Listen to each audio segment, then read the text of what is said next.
ఓం నమస్కారం అండి. నేను శాస్త్రీయ గల శాస్త్రి సనాతన్ సేనకు స్వాగతం సుస్వాగతం. ఆ, ఈయన మనకు పరిచయం డాక్టర్ వెంకటాచార్య గారు. నమస్కారం సార్. ఓ నమస్తే శాస్త్రి గారు. నమస్కారం అండి. చెప్పండి శాస్త్రి గారు. సార్ నాకు ఒక ప్రశ్న వచ్చింది సార్. ఇది కరెక్టా ఉమ్, తప్ప? అసలు కరెక్ట్ అయితే దానికి మీరు సమాధానం చెప్పండి. ఓకే. సార్, మనం జనరల్ గా పెళ్లిళ్ళు అనేది చేసుకుంటే ఉమ్, ఆ దాంట్లో ఓకే, కొన్ని సాంప్రదాయాలు పాటించాలి. ఓకే. ఆ, ఒక కులం అనుకోండి, ఒక మతం అనుకోండి, దాన్ని మించి పోకూడదు అని అట్లా అంటుంటారు కదా. అది ఎంత మటుకు కరెక్ట్, ఎంత మటుకు తప్పు? అసలు అట్లా పోవటం తప్పా కరెక్టా ఎట్ ద ఫస్ట్ ప్లేస్? ఆ, ఇప్పుడు ఈ క్రిస్టియానిటీ కానీ, ఇస్లాం కానీ, బౌద్ధులు, జైనులు వీళ్ళు రాకముందర మొత్తం సనాతన ధర్మమే ఉండింది కదా. అప్పుడు మనకి సనాతన ధర్మంలో ఏముందంటే, ఆ, ఒక బ్రాహ్మణుడు ఈ కెన్ మ్యారీ బ్రాహ్మణ యువతిని, క్షత్రియ యువతిని, లేకపోతే వైశ్య యువతిని, లేకపోతే శూద్ర యువతిని ఎవరినన్నా చేసుకోవచ్చు. ఓకే. అతనికి ఆ అధికారం ఉంది. అలా క్షత్రియుడికి క్షత్రియ యువతిని కానీ, వైశ్య యువతిని కానీ, శూద్ర యువతిని కానీ చేసుకోవచ్చు. అలానే వైశ్యుడు వైశ్య యువతిని కానీ, శూద్ర యువతిని కానీ చేసుకోవచ్చు. ఓకే. కానీ శూద్రుడు మటుకు శూద్ర యువతినే చేసుకోవాలి. ఇక్కడ మనం బాగా అర్థం చేసుకోవాల్సిందంటే బ్రాహ్మణుడు అంటే బ్రహ్మజ్ఞానం ఉన్నవాడు అని అర్థం కానీ, ఉమ్, వేదాలు చదివినవాడు అని అర్థం కానీ వస్తుంది. అంతేకాని ఆ, పుట్టుకతో బ్రాహ్మణుడు అని రాదు. ఇది ఓకే. నంబర్ 1. ఎందుకంటే ఇప్పుడు మనము పరాశర మహాముని చూసాము. ఆయన సత్యవతిని ద్వారా వేదవ్యాసుడిని కన్నాడు. మనకు తెలిసిన విషయమే ఇది. అలానే వశిష్ఠుడు ఒక శూద్ర అమ్మాయిని చేసుకున్నాడు. ఆయన బ్రహ్మాండంగా సంతానాన్ని కూడా కన్నాడు. ఇలా మనం ఎన్నో ఉదాహరణలు ఇవ్వచ్చు. అయితే అప్పట్లో సపోజ్ క్షత్రియుడు ఉన్నాడు అనుకోండి, బ్రాహ్మణ యువతిని చేసుకోకూడదు. ఉమ్, వీల్లేదు. అట్లనే వైశ్యుడు చేసుకోవడానికి వీల్లేదు. వైశ్యుడు క్షత్రియ యువతిని కూడా చేసుకోవడానికి వీల్లేదు. సో ఇవి కొన్ని నియమాలు పెట్టారు వాళ్ళు. ఎందుకంటే దాని నియమాలకి చాలా ఇంపార్టెన్స్ ఉంటుంది. ఇప్పుడు ఉమ్, వచ్చేటప్పటికి మతాలు వచ్చేసినాయి, కులాలు వచ్చేసినాయి. సో ఇప్పుడు కులాల్లో ఎలా ఉందంటే, ఇప్పుడు సపోజ్ ఒక ఒక కులం ఉందనుకోండి. ఆ కులం వాళ్ళు ఇంకొక కులం అబ్బాయినో చేసుకుందాం అనుకుంది అనుకోండి ఒక అమ్మాయి. అప్పుడు ఆ కులం వాళ్ళు అమ్మాయిని, మా దానిలో పోటుగాడు దొరకడా, నీకు అక్కడే దొరుకుతాడా అని అమ్మాయిని అనటం, దుర్భాషలాడటం చేస్తారు. ఎందుకంటే ఇవన్నీ డిస్కరేజింగ్ చేస్తారు ఇవన్నీ. ఓకే, కారణాలు చాలా ఉండొచ్చు. కానీ ఇప్పుడు ముఖ్యమైనది ఏంటంటే, నేను సజెషన్ ఏమిస్తానంటే, ఒకవేళ మీరు తల్లిదండ్రులకు అనుమతి లేకుండా, తల్లిదండ్రులు ఇంట్రెస్ట్ లేకుండా మీరు కనుక పెళ్లి చేసుకుంటే చేసుకోండి, తప్పేం లేదు. మీకు ఇంట్రెస్ట్ ఉన్న ఎవరి వ్యక్తినా చేసుకోవచ్చు. కానీ మళ్ళీ తల్లిదండ్రులు గడప దొక్కకూడదు. ఉం. ఇది రూల్. ఉమ్, ఇది పాటించండి. ఇది ఒకటి కంపల్సరీ. ఇది మన సాంప్రదాయము. సనాతన ధర్మంలో కాఠిన్యం ఇది ఉండేది ఇదివరకు. ఇప్పుడు సడలించారు కానీ మనం కాఠిన్యం ఉండేది. ఎందుకంటే రీజన్స్ ఉంటాయి దానికి. ఇప్పుడు చూడండి శాస్త్రి గారు, లెట్ అస్ సే దట్ ఒక కులం వాళ్ళు ఎక్స్ అన్న కులం ఉంది సార్. ఉమ్, ఓకే. ఆ ఎక్స్ అన్న కులంలో ఆ, అమ్మాయి వై అన్న కులంలో అబ్బాయిని చేసుకుంది అనుకుందాం. తల్లిదండ్రులకు ఇష్టం లేదు, మాకు ఇష్టం లేదు అని చెప్పేశారు అనుకో. అయినా బలవంతంగా పోయి చేసుకుందాం. చేసుకుంటే కొన్నాళ్ళ తర్వాత సర్లే, మన కూతురే కదా, మా అమ్మాయే కదా అని చెప్పి తెచ్చి పెట్టుకున్నారు అనుకుందాం. ఉమ్, అదేంటి నేను అనేది పర్మిషన్ అంటే వాళ్ళకి ఇంట్రెస్ట్ లేకపోతే వాళ్ళు అమ్మ చేసుకోమా పర్వాలేదు మేము ఓకే అంటే అది డిఫరెంట్ స్టోరీ. అలా కాకపోతే వాళ్ళు ఆ ఇంటి గడప దొక్కకపోవడం మంచిది. ఉమ్, ఉమ్.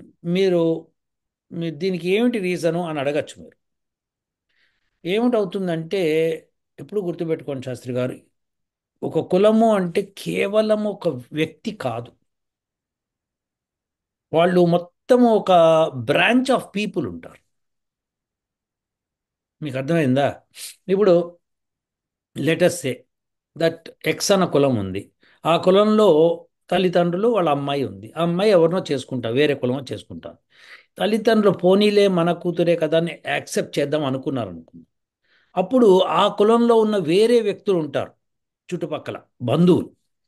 ఓకే, వాళ్ళకి ఇట్లా మన కులపు అమ్మాయిని ఎవడో చేసుకుంటున్నాడు అన్న బాధ, దుగ్ధ వస్తుంది. ఓకే. అప్పుడు నష్టాలు జరిగే స్కోప్ ఉంటుంది. ఇప్పుడు మీరు చెప్పండి, హిందూ అమ్మాయి పోయి ముస్లిం అబ్బాయిని చేసుకున్నప్పుడు హిందువులకి కోపంగానే ఉంటుంది. డెఫినెట్లీ. అలానే ముస్లిం వాడు క్రిస్టియన్ చేసుకున్నాడు అనుకోండి, ముస్లిం వాడికి కోపంగానే ఉంటుంది. అవును. క్రిస్టియన్ వాడు ఇంకొక ముస్లింనో లేకపోతే హిందువునో చేసుకుంటే వాళ్ళకి కోపంగానే ఉంటుంది. అయితే వీళ్ళు కొంతమంది ఏంటంటే, మాది ఫ్రీ, మేము ఫ్రీ చేసుకుని మీకు ఏం ప్రాబ్లం లేదు అంటూ ఉంటారు. కానీ ఇక్కడ ఎక్కడ వస్తుందంటే డ్యామేజ్, నేను ఒక ఉదాహరణ చూపిస్తాను. నేను ఒక ఉదాహరణ మాత్రమే చూపిస్తాను, కానీ ఇలాంటివి జరుగుతాయి. ఎప్పుడూ కూడా తల్లిదండ్రుల సమ్మతి లేకుండా పెళ్లి చేసుకుని వెళ్ళిన స్త్రీలు కానీ పురుషులు కానీ తిరిగి ఇంటికి రాకూడదు. దానికి ఒక చెప్పండి సార్. కారణాలు ఉన్నాయి. సమ్మతి లేకపోతే నేను అంటున్నా, యా. సమ్మతి ఉంటే డిఫరెంట్ స్టోరీ. చూడండి, నేను ఒక ఉదాహరణ చూపిస్తాను. ఇవాళే వార్త వచ్చింది, మీరు అడిగారు, నేను చూపిస్తాను దాన్ని. నాకు పర్మిషన్ ఇస్తారా శాస్త్రి గారు? ఇచ్చాను సార్. ఉమ్. ఇది ఒక వార్త టీవీ 9లో వచ్చింది. ఇది ఒకసారి చూడండి. వాడిని ప్రేమించింది. పెద్దలు వద్దన్నా వినకుండా ప్రేమించిన వాడే తనకు కావాలంటూ పట్టుపట్టింది. చివరకు ఇంట్లో నుంచి పారిపోయిన ఆమె తనకు ఇష్టమైన వ్యక్తిని వివాహం చేసుకుంది. అయితే తన చేతుల్లో పెరిగిన అమ్మాయి ప్రేమ వివాహం చేసుకోవడం ఆమె మేనమామకు ఏమాత్రం ఇష్టం లేదు. దీంతో వక్రబుద్ధితో ఆలోచించాడు. ఏదో ఒకటి చేయాలని ప్లాన్ వేశాడు. చివరకు విందు భోజనంలో విషం కలిపాడు. ఈ షాకింగ్ ఘటన మహారాష్ట్రలోని కొల్హాపూర్ లో జరిగింది. తన మేనకోడలు ఆమెకు నచ్చిన వాడితో పారిపోయి పెళ్లి చేసుకుందన్న ఆవేదనతో ఆమె మేనమామ విందు భోజనంలో విషం కలిపాడు. ఈ ఘటన కొల్హాపూర్ జిల్లా పన్హాలా పోలీస్ స్టేషన్ పరిధిలో జరిగింది. పెళ్లి అనంతరం పెద్దల వివాహ రిసెప్షన్ ఏర్పాటు చేయక ఆ సమయంలో ఈ ఘటన చోటు చేసుకుంది. మ్మ్. అర్థమైందా శాస్త్రి గారు? అవును. సో ఇప్పుడు ఏమవుతుందంటే, ఇప్పుడు world has not become a free society. మీరు అట్లీస్ట్ ఇన్ ఇండియా. అమెరికాలో ఫ్రీ సొసైటీ అవ్వలేదు కదా. ఇండియాలో ఇక్కడ అయిందో లేదో నాకు తెలియదు. ఇండియాలో ఇక్కడ కూడా అవ్వలేదు. ఇక్కడ మీరు ఒక చెప్పండి శాస్త్రి గారు, మీకు తెలుసు, మీ ఏరియాకి పక్కన కొద్దిగా దూరంలోనే రెడ్ నెక్ ఏరియా అంటారు దాన్ని. అవును, అవును, వాళ్ళు తెల్లవాళ్ళు వచ్చి అక్కడ ఇల్లు కొంటేనే వాళ్ళు కరెక్ట్గా ఉంటారు. అవును, వేరే వాళ్ళు కొనుక్కుంటే వాళ్ళకి గిట్టదు, తెలుసు కదా మీకు. అవును. ఇల్లు కొంటేనే గిట్టదు అన్నప్పుడు ఇక అమ్మాయిని చేసుకుంటేనో అబ్బాయిని చేసుకుంటే గిడుతుందా శాస్త్రి గారు? సార్ మీరు అక్కడ దాకా పోయారు. మా ఉమ్, సబ్ డివిజన్ లో ఉమ్, ఆ, ఇళ్ళు అమ్ముకొని పోయారు. ఎందుకంటే సాయంత్రం కాగానే ఇక్కడ అల్లం వాసన, వెల్లుల్లి వాసన వస్తుంది. This is um. Too spicy for us అని చెప్పి తెల్లోడు నాతో అని మరీ వెళ్ళిపోయాడు. అదే, దట్స్ ఓకే. అతనేం తప్పు చేయలేగా, నాకు ఇక్కడ పడట్లేదు వాసన, వెళ్ళిపోతా అన్నాడు. ఇప్పుడు మీరు కూడా మాంసాహారాలు, చుట్టుపక్కల మాంసాహారాలు తయారయ్యే మాంసం వాసన వస్తే మీరు పారిపోతారు. ఉమ్. అవునా కదా? ఇది సహజం, అది తప్పులేదు. నేనేమంటున్నాను, దట్ ఈజ్ ఓకే. కానీ అదే పడనప్పుడు ఇంకా మనుషులు ఎగ్జాక్ట్లీ. ఇంట్లోకి రావడం అని ఎట్లా భరిస్తున్నారు పట్టదు, అది. పట్టదు, ఆ. పట్టదు. సో అందుకని ఒకప్పుడు సనాతన ధర్మంలో ఏమన్నారంటే, ఒక్కసారి మనము సనాతన ధర్మం నుంచి బయటికి వెళ్తే మళ్ళీ రావడానికి వీలు లేదు అన్నారు. ఎందుకంటే ఇగో ఇట్లా ఇప్పుడు వచ్చాడు అనుకోండి, వీడిని చంపేస్తే పోతుంది అనుకుంటారు. అవును, అది ఇప్పుడు అన్ని చోట్ల జరుగుతుందా అంటే జరుగుతున్నాయని అంటున్నా. అవును. మీకు తెలియకుండా ఇప్పుడు ఏమవుతుందంటే, తల్లిదండ్రులు అమ్మాయిని వద్దన్నారు ఫస్ట్లో. ఆ అమ్మాయి వినలేదు, వెళ్ళి వేరే పెళ్లి చేసుకుంది. చేసుకున్న తర్వాత సరే తల్లిదండ్రులు కదా, కూతురు మీద మమకారంతో సరే రా అమ్మా అని చెప్పి ఏదో విందు ఏర్పాటు చేశారు. కానీ మేనమామ మటు కూర్చోలేదు, ఇట్లా నిఠారుగా నుంచున్నాడు మనిషి. ఎట్లెట్లా కుదురుతుంది, ఎట్లెట్లయితుంది, అట్లట్లయితుంది అని చెప్పి విషం కలిపాడు. ఇప్పుడు విశేషం ఏంటంటే ఎవరు తినలేదు, చావలేదు, డిఫరెంట్ స్టోరీ. అది పట్టుకున్నారు వాడిని. అవును. అంటే అంటే అతను కలపడానికి చూసి అనుమానం వచ్చి అడిగితే వాడు పారిపోయాడు. సో ఇప్పుడు ఏమంటున్నా అంటే నేను, ఇట్లాంటివి జరుగుతాయి. ఇదే స్టోరీ మనకి ఆ, మనకి ఒక సినిమా కూడా వచ్చింది. హీరా హీరా హీరా పన్నానో ఏదో వచ్చింది అట్లా మూవీ ఒకటి. ఉమ్. ఓకే. సో అందులో కూడా ఇట్లానే అవుతుంది, మేనమామనే కలిపేస్తాడు, విషం కలిపేస్తాడు, కలిపేసి చంపేస్తాడు ఇద్దరిని. సో అది ఆ సినిమా ట్రాజడీ ఎండింగ్ అనమాట. సో అది అది ఎప్పుడో వచ్చిన సినిమా. అయితే ఇలా మనకి ఏం చెప్తుందంటే, మన మనం బ్రాడ్ మైండ్ అవ్వలేదు ఇంకా ఎవరు అవ్వలేదు ప్రపంచంలో. అది ఊరికే చూపర్లకి వాట్ యు కాల్ ఇట్, మన సొసైటీలో ఉన్న లాకి భయపడి ఓకే అంటున్నారు. మీది అయిపోతే నేను మాట్లాడతాను. మాట్లాడొచ్చు శాస్త్రి గారు మీరు. ఇప్పుడు మీరు అన్నది నేను 100% ఒప్పుకుంటాను.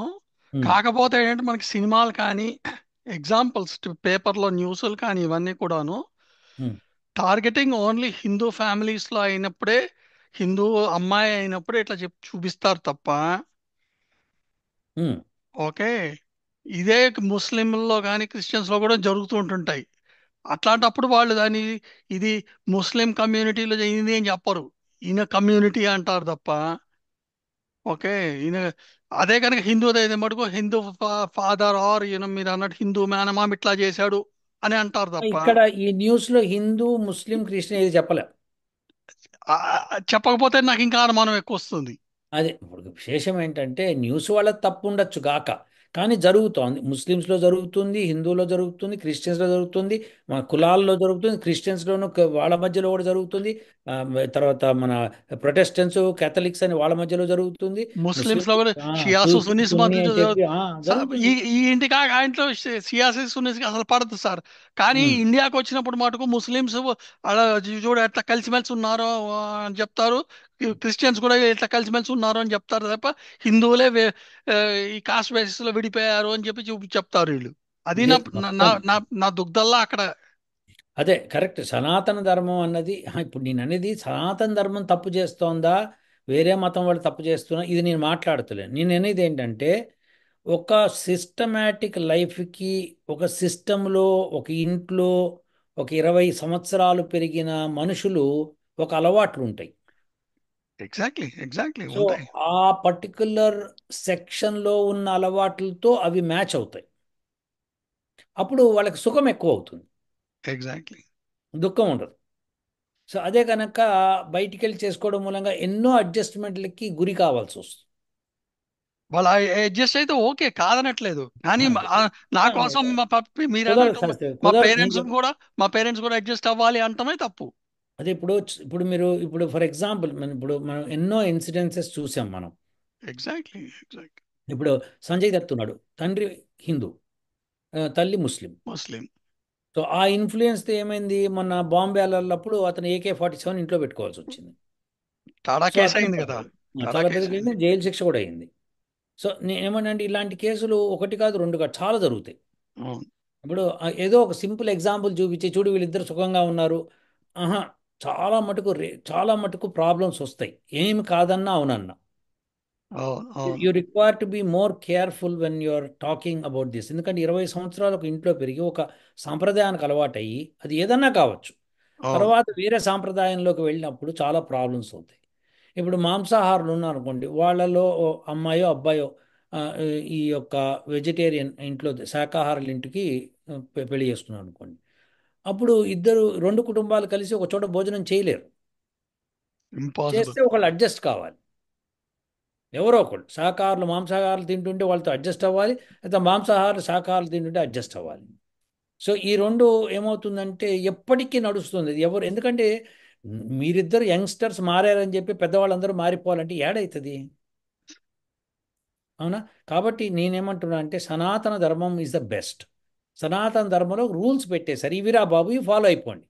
అవును. అవును. మీకు సుఖం, మాకు సుఖం, అందరికీ సుఖం. సో దాంతో ఏమవుతుందంటే మీకు అడ్జస్ట్మెంట్ అయితే. ఇప్పుడు ఒక చిన్న సమస్య వస్తుంది. సనాతన ధర్మంలో మరి బ్రాహ్మణుడు శూద్రుని చేసుకుని శూద్రుడు మాంసం తింటాడు కదా, అప్పుడు వాళ్ళకి ఏం ప్రాబ్లం లేదా అంటే, అసలు సనాతన ధర్మంలో మాంసం తినే పద్ధతే లేదు లేదు. లేదు. ఎగ్జాక్ట్లీ. అదే సనాతన ధర్మం అంటాం. ఎగ్జాక్ట్లీ. మిగతాదంతా కూడా అది కల్పిత సనాతన ధర్మం అవుతుంది. సనాతన ధర్మమే కాదు, కాస్ట్ సిస్టము నా ఉద్దేశంలో. కాస్ట్ సిస్టమ్ కరెక్ట్, బాగా చెప్పారు శాస్త్రి గారు. సో సనాతన ధర్మంలో ఏ కులస్తుడు కానీ ఏ మతస్థుడు కానీ, అందులో ఉన్న రకరకాల మతాలు ఉన్నాయి సనాతన ధర్మంలో, లైక్ వైష్ణవ మతము, శైవ మతం, ఇట్లా ఎన్ని మతాలు ఉన్నా కానీ ఎవ్వరూ మాంసం తినేవాళ్ళు కాదు. ఇవన్నీ కూడాను 1000-1500 ఏళ్ల కింద నుంచి మొదలైన దరిద్రాలు ఇవి. మొదలైంది. కరెక్ట్, బాగా చెప్పారు శాస్త్రి గారు, దట్స్ కరెక్ట్. సో ఎవ్వరూ దీనికి అతీతం కాదు. అందుకనే నేనేమంటున్నానంటే ఇది సలహా అందరికీ. మీ ధర్మాన్ని మీరు పాటించుకుంటూ వెళ్ళటం మంచిది. అందులో భగవద్గీతలో కూడా క్లియర్గా చెప్పాడు. అవును, అవును, అవును, ఓకే. పరధర్మో భయానక భయావహ అని చెప్పాడు ఆయన. అంతే, దాన్ని అవును, మనకు అర్థం చేసుకోవాలి. అవును. ఓకే. Yes sir. యా. అది శాస్త్రి గారు, మీ ప్రశ్నకు సమాధానం దొరికింది అనుకుంటున్నాను. చాలా దొరికింది. కాకపోతే యా. ఏంటంటే వామపక్షాల వాళ్ళు కానీ ఎవడైనా కానీ అర్థం చేసుకోవాల్సింది ఏంటంటే మేము ఇక్కడ కాస్ట్ సిస్టమ్ గురించి మాట్లాడలేదు, ఉమ్, లేకపోతే ఓన్లీ హిందూయిజం గురించి మాట్లాడలేదు, ఏ ధర్మమైనా అని సార్ చెప్పారు. సో అది, దీన్ని ఇప్పుడు మళ్ళీ దీంట్లో వివక్షలు ఎతికి లేకపోతే దీంట్లో మళ్ళీ ఇదేంటి కోడిగుడ్డుకి ఈకలు పీకటం అంటారు చూసారా, అట్లా పీకితే మటుకు ఇది పద్ధతి కాదు అని నా ఉద్దేశం. ఎస్. ఇంకో విషయం చెప్పనా శాస్త్రి గారు, ఈ ప్రపంచంలో నిజంగా నిజంగా అందరూ ఎవరన్నా పెళ్లి చేసుకోవడం సాధ్యమై ఏ గొడవలు రావు. ఎప్పుడు తెలుసా శాస్త్రి గారు? అందరూ శాకాహారులైనప్పుడు. ఎగ్జాక్ట్లీ. అందరు శాకాహారులు అనుకోండి, ఎవరికి ఏం ప్రాబ్లం ఉండదు ఇంకా. ఎందుకంటే భోజనం టేబుల్స్ ఏ కుటుంబంతో కలిసిపోతుంది. అవును, అవును. సమస్య లేదు. వాళ్ళకి వచ్చేదల్లా మొత్తం ట్రబుల్ అంతా భోజనం దగ్గర వస్తుంది భోజనం శాస్త్రి. దగ్గరే వస్తుంది. అవును, నేను ఖచ్చితంగా ఒప్పుకుంటా దానికి. నేను చాలా చూశాను ఇట్లాంటివి. యా, ఇప్పుడు చూడండి, ఇక్కడ అమెరికాలో నేను ఎంఎస్ చేస్తున్నప్పుడు, ఎంఎస్కి నా ఫైనల్ ప్రజెంటేషన్ ఉన్నప్పుడు ఆ రోజు ఫుడ్ అది ఏర్పాటు చేశాను నేను. నాకు ఏం ఫుడ్ ఏర్పాటు చేయాలి తెలియదు, ఎందుకంటే కొత్తగా వచ్చి అమెరికాకి. అప్పుడు ఒక ప్రొఫెసర్ ఏమన్నాడు అనుకో, ఈ స్టూడెంట్ ఉన్నాడు, ఇతను అక్కడ అతను లోకల్ అమెరికన్ అనమాట. ఇతన్ని గైడ్ చేస్తాడంటే నేను చెప్పాను, నువ్వు ఎంత స్పెండ్ చేస్తావంటే ఇగో ఇది నా టార్గెట్ అన్న. అయితే నేను ఫుడ్ ఏర్పాటు చేశాను, ఆయన ఏర్పాటు చేశాడు. నేను అవి అవి నేను ముట్టనండి, మాంసాహారం ఉంటే ముట్టనంటే, డోంట్ వరీ, వాళ్ళు ప్రొఫెసర్లు వాళ్ళు తింటారులే అని పెట్టాడు.